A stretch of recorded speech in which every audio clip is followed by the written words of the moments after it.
아마 여러분이 보셨는지 모르겠지만 외국인들이 한국을 방문해서 한국이 이런 곳이야 하는 어떤 여행 프로그램이 있습니다. 이번 주에 했던 프로그램 중에 방문했던 분이 남아프리카 공화국에서 변호사를 준비하다가 잠깐 머리를 식힐 겸 한국을 방문했다가 한국이 너무 좋아서 이제 아예 직종을 바꾸고 이제 한국에서 살면서 4년째 살면서 남아프리카 공화국에 있는 자기 친구들을 초청해서 관광을 하는, 한국을 구경시켜주는 그런 장면이 나왔습니다. 그런데 이 친구가 이제 저녁이 되어서 길을 걷다가 어떤 어둑어둑한 뒷골목 앞으로 자기 새 친구를 데리고 가니까 친구들이 순간 얼어붙는 거예요. 아니 왜 이쪽으로 들어가려고? 왜냐하면 남아프리카 공화국에서는 어두운 밤에 이런 뒷골목을 걸어 다니는 것은 거의 자살행위나 다름이 없기 때문이죠. 그래서 이 친구들이 너무 불안하고 두려워서 떨고 있으니까 4년째 한국에 살았던 이 친구가 걱정하지 말라고, 한국 안전하다고, 걸어 다녀봤는데 괜찮다고. 그래서 친구의 설득을 듣고 말을 듣고 이 세 친구가 이 뒷골목을 걸으면서 너무 감탄하고 놀라는 거예요. 야, 저녁에 거리를 마음껏 걸어 다닐 수 있다니 정말 놀랍다, 정말 매력적이다, 이런 나라에서 나도 살고 싶다, 이런 어떤 반응들을 보면서 야, 그렇구나, 우리도 미국에서 차를 타지 않고 다운타운을 걸어 다닌다는 것은 생각을 할 수가 없는데 야, 한국에서 그랬지, 이런 생각들을 했습니다. 해피키즈 친구들 생각을 해보세요. 마을이 두 마을이 있어요. 아래쪽에 있는 마을과 위쪽에 있는 마을이 있는데 어떤 마을에 나는 살고 싶다 한번 생각해 보세요. 난 아래쪽 마을에 살고 싶다, 아니면 위쪽 마을에 살고 싶다. 먼저 아래쪽 마을이 어떤 마을인지 한번 설명해 볼게요. 이 아래쪽 마을에 사는 사람들은 무엇이든 하고 싶은 것을 다 해요. 굉장히 좀 좋아 보이는데, 무엇이든 하고 싶은 것을 다 해요. 갖고 싶은 것을 다 가져요. 근데 문제는 내 것이 아닌데도 막 가져요. 내가 갖고 싶으면 내 것이 아닌데도 막 싸워서 빼앗아 가져요. 욕심이 많아요. 화가 나면 화나는 대로 막 화를 내요. 하고 싶은 말이 있으면 그게 욕이든 거친 말이든 나쁜 말이든 마구마구 하고 싶은 대로 말을 해요. 여기저기에서 사람들이 화내고 싸우고 빼앗고 욕하고 소리쳐요. 서로 거짓말도 밥 먹듯이 해서 이 마을에서는 절대로 사람 말을 있는 그대로 믿으면 안 돼요. 이게 바로 아랫동네, 아랫마을 사람들, 그곳에 사는 사람들의 삶이에요. 근데 그곳에서 한 몇 마일 위쪽으로 길을 따라 걸어가면 윗마을이 하나 나옵니다. 그 윗마을 사람들은 아랫마을 사람들과 전혀 달라요. 서로에게 친절해요. 잘난 체 하지 않아요. 서로를 칭찬해줘요. 친구가 뭔가 힘들어하면 힘들지, 힘내 하면서 기다려줘요. 내가 누군가에게 뭔가 잘못을 했는데 마구 나에게 소리치고 화내지 않고 나를 용서해줘요. 그러니까 나도 다시 그 사람과 같이 말도 할 수 있고 시간도 같이 보낼 수 있고 밥도 같이 먹어도 전혀 불편하지 않고 싫지가 않아요. 우리 해피키즈 친구들은 아랫마을에 살고 싶어요? 윗마을에 살고 싶어요? 아랫마을, 윗마을 한번 생각을 해보세요. 해피키즈 친구들, 행복한 뉴스 친구들, 골로새서 3장 1절에 보면 윗마을에 사는 사람들이 어떤 사람들인지 이렇게 말해주고 있어요. 3장 1절을 내가 읽어볼게요. 그러므로 여러분이 그리스도와 함께 살려주심을 받았으면 위에 있는 것들을 추구하십시오. 거기에는 그리스도께서 하나님의 오른쪽에 앉아 계십니다. 윗마을에 사는 사람들이 누구냐? 이렇게 설명을 하죠. 그리스도와 함께 살려주심을 받은 사람들. 그래서 윗마을에 사는 사람들의 이름을 그리스도인이라고 불러요. 왜냐하면 그들은 그리스도와 함께 살려주심을 받은 사람들이기 때문에 그렇습니다. 골로새 교회에 보내는 이 편지에서는 그리스도인은 아랫마을 사람과 달리 이제는 옛사람이 아니라 새 사람이 되었다, 이렇게 표현해요. 아랫마을에 살던 사람은 옛사람, 윗마을에 사는 사람은 이제 새 사람. 그래서 그리스도와 함께 살려주심을 받은 사람을 그리스도인이라고 부르는데 그리스도인들은 새 사람으로 옷을 입은 사람들이다. 이렇게 표현을 하죠. 3장 10절을 같이 한번 읽어볼까요? 시작. 새 사람을 입으십시오. 이 새 사람은 자기를 창조하신 분의 형상을 따라 끊임없이 새로워져서 참 지식에 이르게 됩니다. 행복한 뉴스 친구들, 홈커밍데이 참석해 봤어요? 하이스쿨 아니면 미들스쿨에서는 또 하나요? 홈커밍데이에 파티에 참석하면 복장이 어때요? 티셔츠 입고 반바지 입고 막 슬리퍼 신고 홈커밍데이 파티에 참석하는 친구들 아무도 없지요. 우리가 홈커밍데이 파티에 보면 대부분이 다 남자들은 멋진 수트를 입고 여자애들은 드레스를 입고 수트와 드레스에 맞는 멋진 구두를 신고 참석합니다. 어떤 장소, 어떤 시간에 특별하게 맞는 복장이 있어요. 옷이 있어요. 그런데 여러분이 그리스도와 함께 살려주심을 받았으면 그 말은 이제 아랫마을에 사는 사람이 아니라 윗마을에 사는 사람이기 때문에 옛 옷을 벗어버리고 새 옷을 입어야 합니다. 옛 마을에 살던 아랫마을에 살던 그 복장이 아니라 이제는 윗마을에 사는 새로운 생활 방식의 옷을 입어야 합니다. 이렇게 말씀하고 있습니다. 그래서 오늘 우리가 읽은 골로새서 3장 12절에서 17절은 이 우리가 입어야 할 새 옷에 대해서 설명해 주고 있어요. 특별히 12절 말씀을 보면 그러므로 여러분은 하나님의 택하심을 입은 사랑받는 거룩한 사람답게 동정심과 친절함과 겸손함과 온유함과 오래 참음을 옷 입듯이 입으십시오. 그리스도와 함께 살려주심을 받은 사람들의 이름이 그리스도인인데 그리스도인은 새 옷을 입는 사람들인데 이제 그들이 또한 누구냐고 설명을 하냐면 하나님이 택해 주신 사람들이다. 하나님이 사랑하는 사람들이다. 거룩한 사람들이다. 이렇게 표현하고 있습니다. 그런데 하나님의 택하심을 입은 사랑받는 거룩한 사람은 어떤 옷을 입어야 하느냐? 바로 새 사람의 옷을 입어야 한다. 새 사람의 옷이란 동정심과 친절함과 겸손함과 온유함과 오래 참음을 옷 입는 것을 말한다. 이렇게 설명을 해주고 있죠. 여러분 한번 생각해 보세요.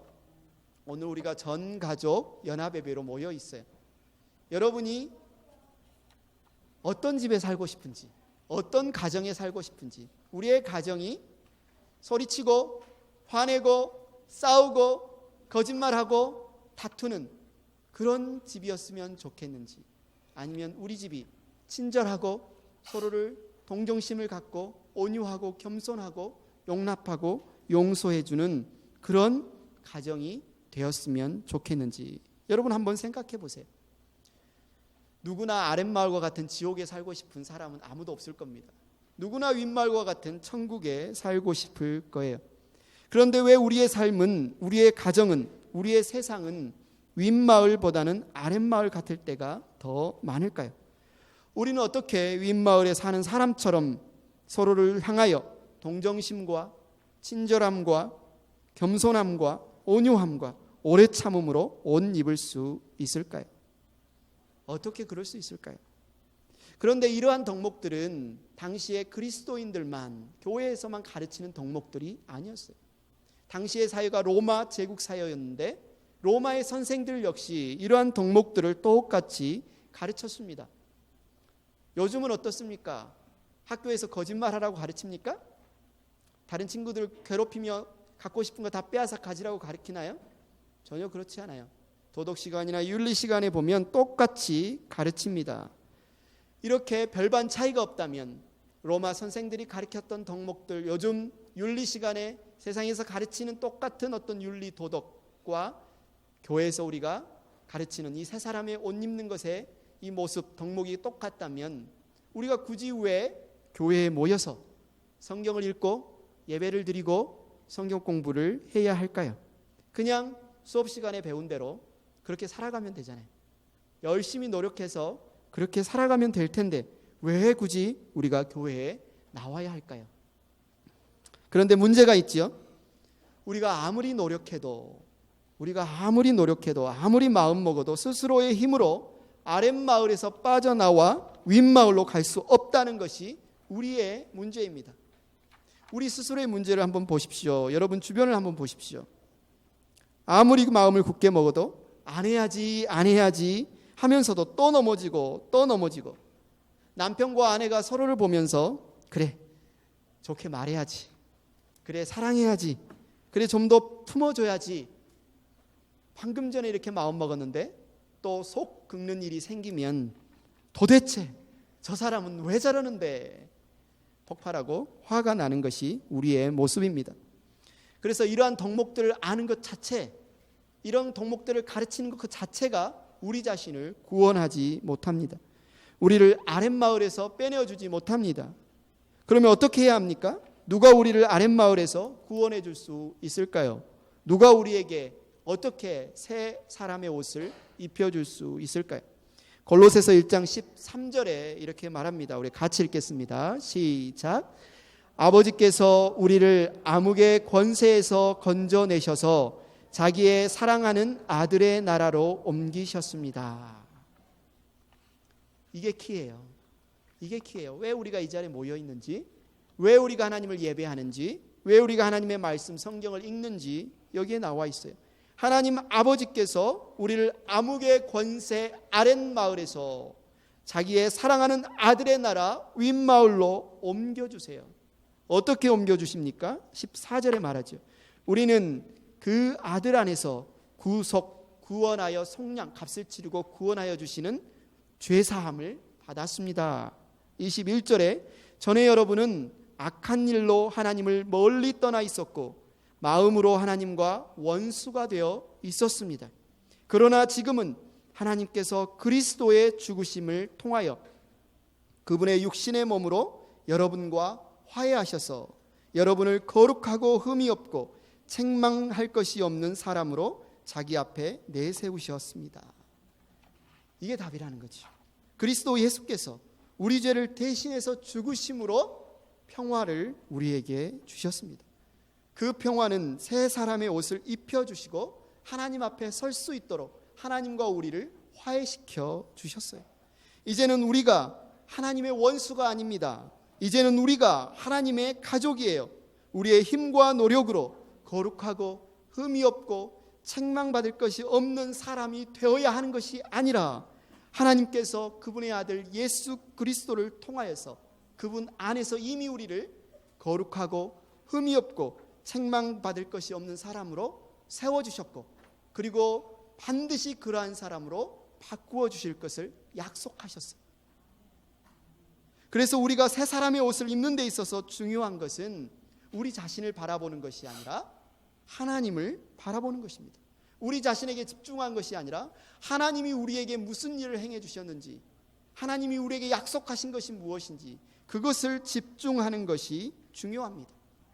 물론 우리가 그리스도인으로서 여러 가지 노력을 하지요. 성경을 읽으려고 노력하고 기도하려고 노력하고 오늘 예배 나오려고 노력하지만 사실은 이 모든 것은 하나님이 이미 행하신 일, 그것에 바탕을 두고 있습니다.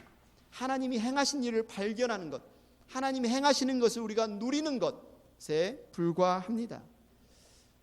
사진을 보십시오. 이 사람들이 지금 뭘 하고 있죠? 깊이 숨을 들이마시고 있습니다. 이것은 마치 우리가 숨을 쉬지만 우리의 힘으로 우리가 숨을 쉬는 것 같지만 사실은 이미 공기 중에 산소가 있기 때문에 여러분 숨을 쉴 수 있는 거죠. 우리의 노력, 우리의 힘으로 이 공기에 산소를 만들 수 없습니다. 그냥 공기 중에 있는 산소를 우리는 그냥 들이마시는 것뿐이에요. 마찬가지로 우리는 하나님을 믿고 하나님이 우리를 위하여 행하신 일들을 경험하며 누리는 것, 그것이 우리가 하는 것의 전부라는 거죠. 여러분, 이 악이 뭘까요? 악하다 할 때, 악이라고 할 때 이 악이 뭘까요? 악은 모든 것이 있는데 하나님이 없는 것이 악입니다. 사람들은 모든 것이 있으면 선하다고 착각해요. 먹을 것도 있고 모든 것이 있으면 참 선하다. 그런데 모든 것이 있어도 하나님이 없으면 악입니다. 마치 이미 있는 공기 중에 산소를 마시면서도 마치 내 힘으로 내 노력으로 숨을 쉬는 것처럼 생각하는 사람이 있다면 얼마나 어리석은 사람입니까? 마찬가지로 하나님이 이 모든 세상을 창조하셨고 나를 창조하셨고 지금 온 우주를 지탱하고 있기 때문에 내가 살아가고 있는데도 마치 내 힘으로 내 노력으로 살 수 있는 것처럼 생각하는 것은 참으로 어리석고 악한 것입니다. 반대로 그러면 선은 뭘까요? 선하다 할 때 선은 뭘까요? 모든 것의 우선에서 모든 것의 중심에 하나님이 계신 것이 선입니다. 예를 들어 우리는 참 저 사람이 선하다 착하다라고 말하지만 겉으로 보기에 모든 면에서 완벽해 보이고 좋아 보여도 그 사람이 마음의 중심에 하나님이 없으면 그 사람은 악인입니다. 그러나 우리가 보기에 조금 부족하고 연약해 보여도 그 사람의 중심에 하나님이 있으면 그 사람을 통해서 반드시 의로움이 정직함이 흘러나오게 되어 있습니다. 왜냐하면 그 사람은 하나님과 연결되어 있기 때문에 그 사람은 의인입니다. 사회도 마찬가지예요. 하나님이 계신 곳에서 정의가 나타납니다. 예술도 마찬가지입니다. 하나님이 계신 곳에 아름다움이 나타납니다. 어떤 일이 선하다는 것은 하나님이 그 일과 함께 하시기 때문에 그 일이 선하고 그 일이 가치 있는 것이에요. 우리의 가정에 한번 적용해 볼까요? 우리의 가정은 어떻습니까? 아무리 모든 것이 다 잘 갖춰져 있는 것 같아도 우리의 가정에서 하나님이 빠지면 우리의 가정은 선하지 않아요. 악해요. 충분하지 않습니다. 가장 중요한 것이 빠진 것이에요. 우리가 가정에서 아내가 남편에게 불평할 일이 있더라도, 남편이 아내에게 불평할 일이 있더라도, 자녀들이 부모에게 불평할 일이 있더라도, 부모들이 자녀에게 불평할 일이 있더라도 어떻게 서로를 용납해주고 서로를 용서해 줄 수 있을까요? 어떻게 우리는 아랫마을처럼 살지 않고 윗마을처럼 살 수 있을까요? 하나님이 빠지면 안 됩니다. 그 자리에 하나님이 계셔야 됩니다. 골로새서 3장 13절 14절 우리가 같이 한번 읽겠습니다. 시작. 누가 누구에게 불평할 일이 있더라도 서로 용납하여 주고 서로 용서하여 주십시오. 주님께서 여러분을 용서하신 것과 같이 여러분도 서로 용서하십시오. 이 모든 것 위에 사랑을 더하십시오. 사랑은 완전하게 묶는 띠입니다. 예수님은 임마누엘이라고 불려집니다. 임마누엘이란 뜻은 우리와 함께 사시기 위해 오신 하나님이란 뜻이에요. 예수님은 우리에게 길을 열어주시기 위해서 우리에게 오셨습니다. 하나님의 원수였던 우리를 예수님은 먼저 용서해 주심으로 우리가 용서할 수 있는 길을 열어주셨어요. 우리가 하나님께 등을 돌리고 멀리 떠났던 우리를 예수님은 우리를 먼저 사랑해 주셔서 우리가 사랑할 수 있는 길을 열어주셨어요. 그래서 이제 우리는 주님께서 우리를 용서하신 것과 같이 용서할 수 있어요. 그래서 우리는 주님께서 우리를 사랑하신 것과 같이 사랑할 수 있게 되었어요. 여러분, 하나님이 우리에게 용서해라, 사랑해라 이렇게 말씀하시지만 사실 쉽지가 않지요. 누군가를 먼저 용서하는 것이 손해인 것 같아요. 나만 어리석은 것 같습니다. 저 사람은 아무런 아직 변화가 없는데, 저 사람은 자기가 잘못한 것조차도 깨닫지 못하고 있는데, 저 사람은 여전히 뻔뻔한데, 저 사람은 자기가 잘못한 대가를 지불하지 않았는데 그냥 나 혼자만 먼저 용서하는 것이 너무나 어리석고 너무나 쓸모없는 일처럼 생각되지 않으십니까? 아닙니다. 절대로 아닙니다. 오늘 본문 13절에 보면 뭐라고 이야기합니까? 누가 누구에게 불평할 일이 있더라도 서로 용납하여 주라고 말합니다. 서로 용서하여 주라고 말합니다. 무슨 말이죠?